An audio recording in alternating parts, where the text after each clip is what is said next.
नंदकिशोर गोयंका यांना अखेरचा निरोप दिला जातोय। हिसारमध्ये अंत्ययात्रेला सुरुवात झालेली आहे।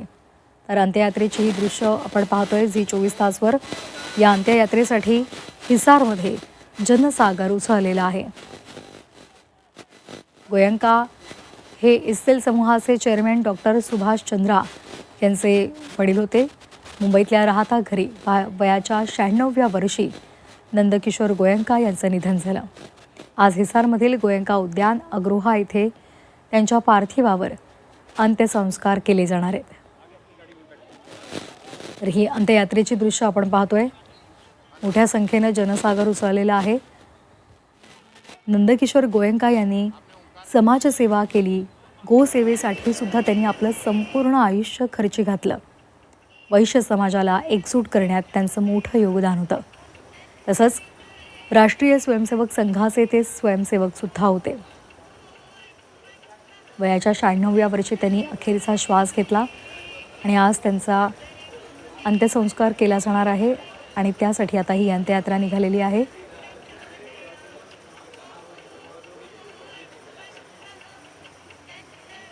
केवळ एक उद्योजकच नाही तर समाजासाठी सुद्धा त्यांनी मोलाचं योगदान दिलेलं होतं। त्याचबरोबर गो सेवेसाठी सुद्धा त्यांनी आपलं आयुष्य खर्च घातलेलं होतं। त्यांचं एकूणच सगळं मोठं योगदान आणि त्यामुळे सर्वच क्षेत्रातल्या मान्यवरांनी त्यांच्या निधनानंतर शोकभावना व्यक्त केलेल्या आहेत। पंतप्रधान नरेंद्र मोदी यांनी सुद्धा शोक व्यक्त केलेला आहे। त्याचबरोबर राज्यातील महत्त्वाच्या नेत्यांनी सुद्धा याबद्दल शोकभावना व्यक्त केल्या आहेत। हिसारमधली ही दृश्य जनसागर उसळलेला आहे। नंदकिशोर गोयंका यांना अखेरचा निरोप दिला जातोय। मुंबईतल्या वसंतसागर या राहत्या घरी वयाच्या 96व्या वर्षी त्यांनी अखेरचा श्वास घेतला आणि आज हिसारमध्ये त्यांच्या पार्थिवावर अंत्यसंस्कार केले जात आहेत। नंदकिशोर गोयंका यांचा जन्म 28 सप्टेंबर 1930 मध्ये झाला होता। गोयंका हे RSSमध्ये स्वयंसेवक होते। संघामध्ये त्यांनी अनेक महत्त्वाच्या जबाबदाऱ्या सांभाळल्या। वैश्य समाजाला एकजूट करण्याचं काम त्यांनी केलं। अग्रोहाच्या विकासात सुद्धा त्यांचा मोठा सहभाग होता।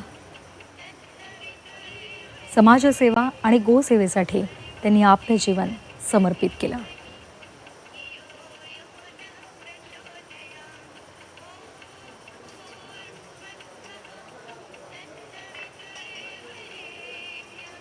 तर इस्सेलचे संस्थापक डॉक्टर सुभाष चंद्रा यांचे वडील नंदकिशोर गोयंका यांचं निधन झालेलं आहे।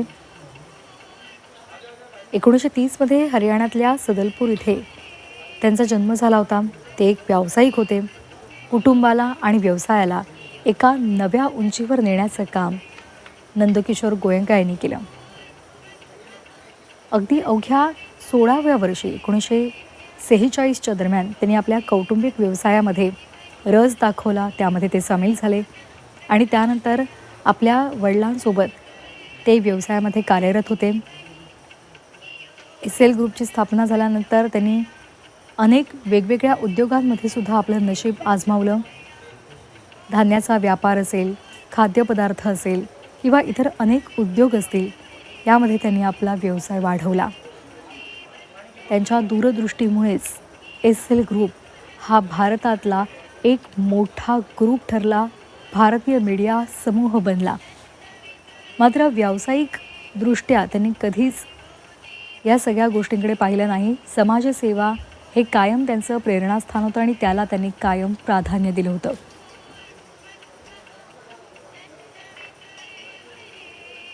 तर पहिल्या दृश्यामध्ये आपण पाहतोय अंत्यसंस्काराची तयारी करण्यात आलेली आहे। तर दुसऱ्या दृश्यात आपण फोटोज पाहतोय। सुभाष चंद्रा आपल्या वडिलांसोबत आणि त्यांचे हे खास क्षण, त्याचे फोटो। आज त्यांना अखेरचा निरोप दिला जातोय आणि हिसारमधली ही अंत्ययात्रेची दृश्य झी 24 तासवर आपण पाहतोय।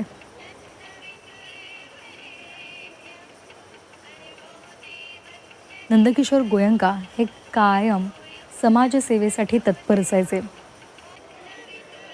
हिसार महानगरपालिकेला रस्ते स्वच्छ करण्यासाठी त्यांनी अनेक पद्धतीने मदत केलेली होती.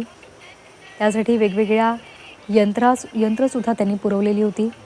तसंच अनेक राजकीय नेत्यांशी त्यांचे आपुलकीचे संबंध होते, आपुलकीचं नातं होतं. पंतप्रधान नरेंद्र मोदी यांच्याशी सुद्धा त्यांची जवळीक होती. त्यांच्या जाण्यानंतर पंतप्रधान नरेंद्र मोदी यांनी एक भावनिक पत्र डॉक्टर सुभाष चंद्रा यांना पाठवलेलं होतं आणि आपल्या शोकभावना त्यांनी व्यक्त केल्या.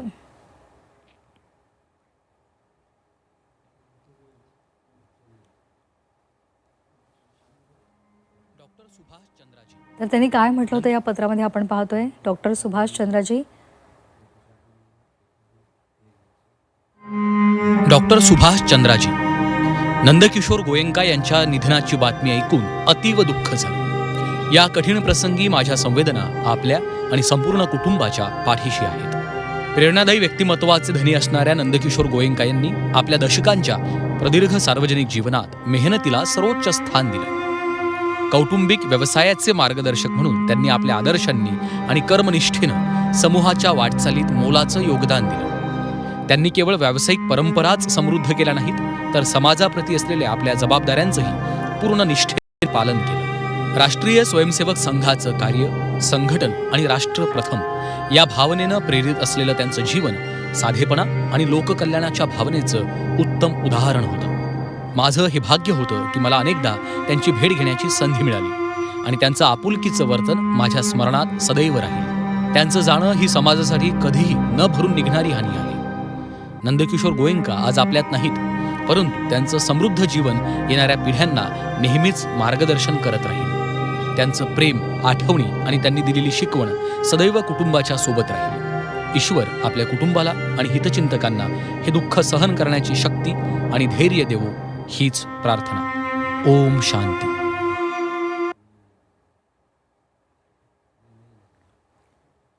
तर नंदकिशोर गोयंका यांना अखेरचा निरोप दिला जातोय आणि ही अंत्ययात्रेला सुरुवात झालेली आहे. त्याची दृश्यसुद्धा आपण पाहतोय. एक मोठा व्यावसायिक हा लोकांच्या मदतीसाठी कायम झटत असतो आणि त्यातूनच तो समाजाशी एक अतूट नातं निर्माण करत असतो आणि त्याचंच एक मूर्तिमंत उदाहरण म्हणजे नंदकिशोर गोयंका. भारताच्या व्यावसायिक विश्वातलं एक महत्त्वाचं नाव. लहान गावातून त्यांनी आपल्या उद्योगाची सुरुवात केली आणि त्यानंतर त्यांनी संपूर्ण विश्वात आपली ओळख निर्माण केली.